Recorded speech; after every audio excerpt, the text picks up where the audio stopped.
Golden hour light spilled across the valley like a warm lie, brushing the log walls Jonah Black had raised with his own hands, and the frost silvered. Pines surrounding them. Winter bit deep this far into the Montana territory, but Jonah had always loved the way cold air sharpened a man's senses. Lately, though, the world felt muffled, softened, as if something unseen padded around the homestead on soundless feet. Even the horses spooked at shadows, and the wolves, usually bold this time of year, kept to higher ridges. Ruth moved slower now, her belly round and heavy, but she never seemed tired. She glided more than walked, humming low lullabies Jonah didn't recognize, melodies too old, too broken, drifting like smoke from a dying fire. When Jonah touched her, she felt warm, almost fevered, but she never winced, never faltered, never worried. She only smiled at him with those soft, wide eyes that lately didn't blink quite right. The midwife from Elktooth Ridge had ridden out twice, both times leaving uneasy, muttering that some signs weren't natural. No heartbeat, no stirring. But Jonah could never believe the worst, not when Ruth stroked his cheek with such tenderness, promising the baby was just shy. "He's waiting to meet his father," she whispered. "He knows your touch."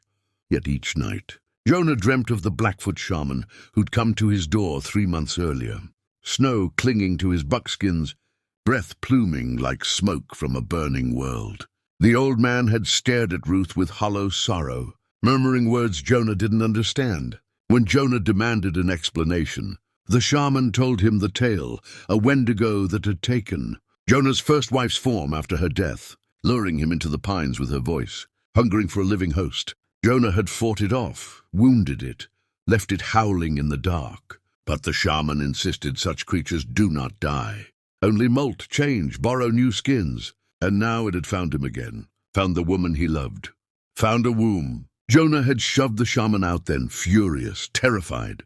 But fear was a stubborn seed. It grew slow and steady in the belly. Ruth's baby had begun moving 2 weeks ago, only it wasn't like any baby Jonah had ever known. The first time, she guided his hand to her stomach. He felt something scrape him from the inside. Not a kick, more like a clawed hand dragging along her flesh. Ruth giggled when he flinched, as though the baby's sharpness delighted her. Some nights, Jonah woke to Ruth standing by the window, her silhouette stiff, her belly shifting oddly, as if something inside was rearranging bones. The window pane sometimes frosted in patterns like handprints, tiny ones, but with too many fingers. Ruth would turn slowly, smile too wide, and whisper, "He's restless, hungry." Jonah never found his voice to answer. Lately the cabin carried strange scents, metallic, coppery, like blood left in winter air. The woodpile Jonah chopped bled fresh sap, red as meat. The chickens refused to lay, and one morning he found the henhouse door open, tracks in the snow circling the coop as though some creature had paced in excitement before slipping inside. Only feathers remained, scattered but not frozen, as if they'd been plucked moments ago, though the air held 20 degrees of killer cold. Ruth didn't seem bothered. She hummed more. She touched her belly often, whispering secrets to it. Jonah tried to hold her, reassure himself she was still human warmth and not something borrowed, but her skin had grown almost too warm, like a stove at full burn. When she kissed him, her breath fogged the air with a sweetness that reminded him of meat left too long in a trap. On the night the sun dyed crimson, Jonah felt all the pieces slide together like bones settling after a fall. Ruth stepped out into the drifting snow, her dress tight across her belly. The child moved.